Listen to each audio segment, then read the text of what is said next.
और इस वक्त बड़ी खबर जम्मू कश्मीर से, जहां के कुपवाड़ा में एक चेक पॉइंट पर एक मुश्तबा शख्स को गिरफ्तार किया गया और इस शख्स की शिनाख्त मैदानपुरा लौलाब के मोहम्मद असलम बेग के तौर पर की गई है। और सिर्फ यही नहीं बल्कि मोहम्मद असलम बेग के पास से एक ग्रेनेड और कुछ काबिल एतराज मवाद भी बरामद किया गया। तो आपको बताएं कि जम्मू कश्मीर के कुपवाड़ा में एक चेक पॉइंट पर मुश्तबा शख्स को गिरफ्तार किया गया। इसकी शिनाख्त मैदानपुरा लौलाब के मोहम्मद असलम बेग के तौर पर की गई और इसके पास से एक ग्रेनेड और कुछ काबिल एतराज मवाद बरामद किया गया।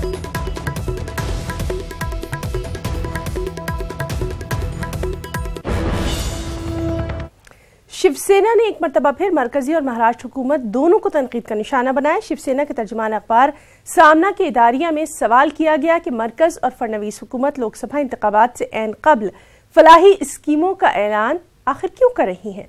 शिवसेना के मुताबिक मरकजी हुकूमत ने अपने इक़्तिदार के शुरुआती 2 साल में फलाही स्कीमों का निफाज क्यों नहीं किया। शिवसेना के मुताबिक ये ऐलानात बीजेपी को फायदा पहुंचाने के बजाय मजीद नुकसान ही पहुंचाएंगे। महाराष्ट्र हुकूमत को निशाना बनाते हुए शिवसेना ने फडणवीस कैबिनेट के जरिए ओबीसी और वीजेएनटी तबकात के लिए 736 करोड़ रुपए की स्कीमात के ऐलान पर भी सवाल खड़े किए। बॉम्बे हाईकोर्ट में समाजी कारकुन नरेंद्र दाभोलकर और पांसरे के अहल खाना की जानिब से दाखिल करदा अर्ज़दाश्त की समाअत करते हुए सीबीआई और सीआईडी को सिर्फ गौरी लंकेश कत्ल केस की जांच पर इन्हिसार न करते हुए आजादाना काम करने की हिदायत दी। जस्टिस एससी धर्म अधिकारी और जस्टिस एमएस कार्निक की बेंच ने जांच एजेंसीज को कर्नाटक में जारी गौरी लंकेश कत्ल केस की जांच से मिल रही जानकारी की बुनियाद पर दाभोलकर और पांसरे कत्ल मामलों की जांच को आगे न बढ़ाते हुए अपनी जानिब से भी जांच को आगे बढ़ाने का हुक्म दिया।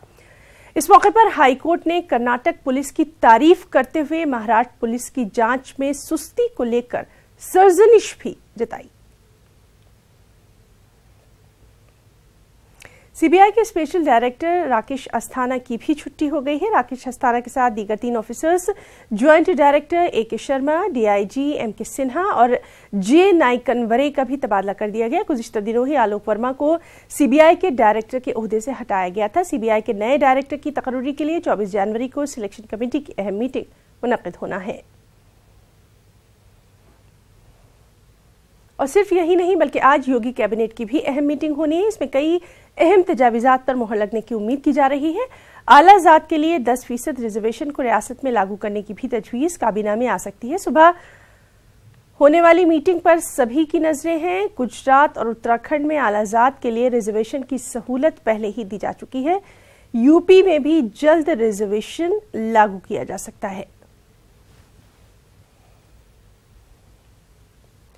नोएडा और ग्रेटर नोएडा के दरमियान जल्द ही एक्वालाइन मेट्रो की शुरुआत करने जा रही है। जराये के हवाले से खबर है कि 25 जनवरी को एक्वालाइन मेट्रो का इफ्तिताह वज़ीर आला योगी आदित्यनाथ करेंगे। एक्वालाइन नोएडा और ग्रेटर नोएडा को जोड़ने के लिए बनाई गई है। एक्वालाइन की तामीर पर तकरीबन 5,503 करोड़ रुपए की लागत आई है। बताया जाता है कि एक्वालाइन शुरू होने से दोनों शहरों के दरमियान मुसाफिरों को आमदरफ्त में काफी सहूलत रहेगी।